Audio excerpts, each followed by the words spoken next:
Martin Luther King Jr. in Sam Pollard's MLKFBI. Courtesy of IFC Films. An IFC Films release. Hide caption toggle caption courtesy of IFC Films. An IFC Films release. Martin Luther King Jr. in Sam Pollard's MLKFBI. Courtesy of IFC Films. An IFC Films release.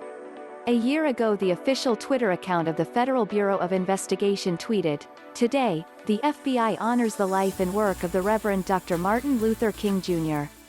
It was accompanied by a photo of the FBI Academy's reflecting pool, where a quote from King is etched in stone, "The time is always right to do what is right." This wasn't the first time the FBI sent out a statement honoring the slain civil rights leader on the holiday that bears his name, and the responses to the ostensible hypocrisy of it all were no less colorful than they had been in previous years. Expletive-filled kiss-offs, angry memes, and links or screenshots from articles detailing the agency's notoriously relentless surveillance of King in the final years of his life. Few took the FBI's honor seriously, because why would they? In the 1960s, the organization, led by its director J. Edgar Hoover, made active attempts to dismantle King's work and influence.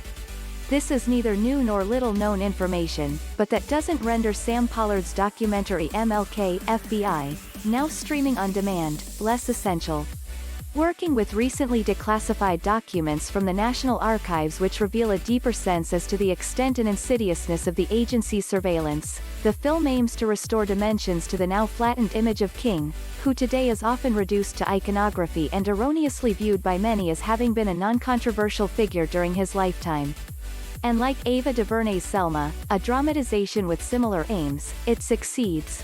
Pollard and his team, which includes writers Benjamin Hedin, also the producer, and Laura Tomaselli, also the editor, as well as archival producer Brian Becker, craft an immersive historical play-by-play of how and why King became a target for Hoover and his cohort, placing the activist firmly in context within the era.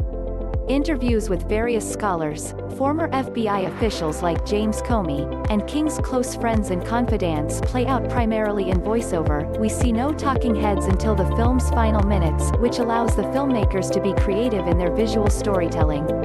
In addition to Becker's uncovering of rare news clips and footage of King with his family, an effective narrative choice is in the frequent use of excerpts from movies like I Was a Communist for the FBI and the FBI Story.